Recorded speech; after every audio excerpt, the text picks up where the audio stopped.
Hello again. Hi there, and good to see you. And sorry for being rather quiet the last couple of weeks. Well, a few weeks actually. Probably about 4 weeks since I did one of these. Partly because I've been busy, but partly because I didn't have that much to say. But a few of you have said, "Oi, what's going on?" So there has been plenty going on, actually, particularly in the world of shipping.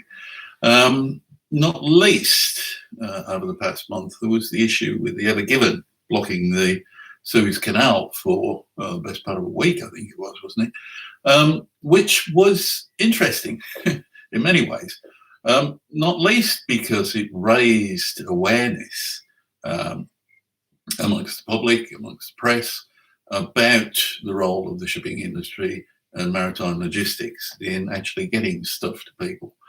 And once the general press had got over the idea that actually this wasn't a tanker and there wasn't going to be an oil spill and dirty birds, it got a bit more informed about the fact that this ship was carrying, whatever it was, the best part of 20,000 TEUs, I think, of goods for consumers in Europe, North America, quite conceivably, eventually. Now, we don't know why the ship veered into the bank in the Suez Canal and blocked it. Investigations are underway. There may have been a steering problem, there may have been a management problem on board, but the most likely explanation, I thought anyway, was that the ship was caught in very strong side winds. There was a dust storm at the time which had reduced visibility, never the best on a big container ship like that in the first place. And also, of course, a massive container ship like that has a huge windage effect, and it just got blown onto the banks.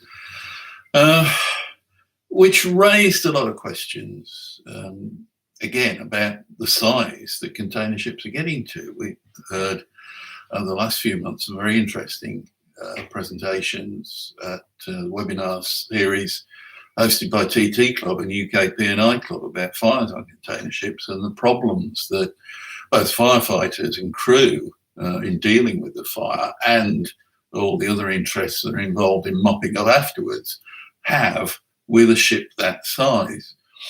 And it's easy to understand why the lines have gone for bigger and bigger ships. You know, there is a well-defined economy of scale. The more containers you can carry at once, the cheaper the per unit cost is. But we've been there before, haven't we? And particularly in the oil tanker business. And again, it was Suez that prompted a lot of that. The closure of Suez in the 70s, during the blockade, Six-Day War, all that sort of stuff encouraged tanker owners, tanker operators, and oil exporters to go for bigger and bigger ships, VLCCs to start with, and then later ULCCs. Which of course are too big to go through Suez fully laden. I mean, you could get a VLCC through part lighted, which explains why there's a pipeline running alongside it. But, you know, it gets to a point. I mean, ULCCs are a very sensible move if you're looking at the cost of moving a barrel of oil. But they were unable to call at a lot of places. There's only a few ports around the world where they could even approach. I mean, even VLCCs today still have trouble in the States. There are very few places you can take a VLCC into. China as well has few ports that big. And so the tanker industry moved back from ULCCs, certainly, and the bigger VLCCs. And size isn't everything. You will have noticed, those of you who follow this sort of stuff, that the expansion in US LPG exports has generated a lot of work for VLGCs, lifting from ports in the US Gulf and going via Panama to the Far East. I heard yesterday that Navigator Gas has picked up a 4-ship time charter for its handy-sized gas carriers. These are about 22,000 cubes, so, a quarter of the size of a modern VLGC, to lift LPG from the new Pembina terminal in British Columbia, Canada. And for a start, the route from West Coast Canada to buyers in Japan and elsewhere in the Far East is much shorter, obviously, than going from the US Gulf through Panama. And also, as they pointed out, because these are semi-refrigerated ships, they can load LPG at ambient temperatures. They don't have to chill it before it goes onto the ship. It chills aboard. So the project's owners don't have to have the capex for refrigeration on the shore side before it gets onto the ship. And all in all, it offers a cost-competitive solution to actually fulfilling the whole LPG chain, I suppose. You've got to look at it as a chain from the wellhead to the consumer. So, like I say, size isn't everything. But the other thing that's going on with the maritime industry, and we in HCB have written about it extensively, and there'll be more in the May issue of the magazine, which goes to press at the end of this week, about alternative propulsion ideas, concepts, in order to achieve the targets for decarbonisation that IMO is setting. And while, I think it's quite interesting when the first round of the IMO 2020 rule was mooted and everybody went, oh, yeah, you're kidding, aren't you? We'll move to low sulfur fuels. Well, it happened. IMO didn't budge. And the industry got used to the idea and actually went off fairly smoothly.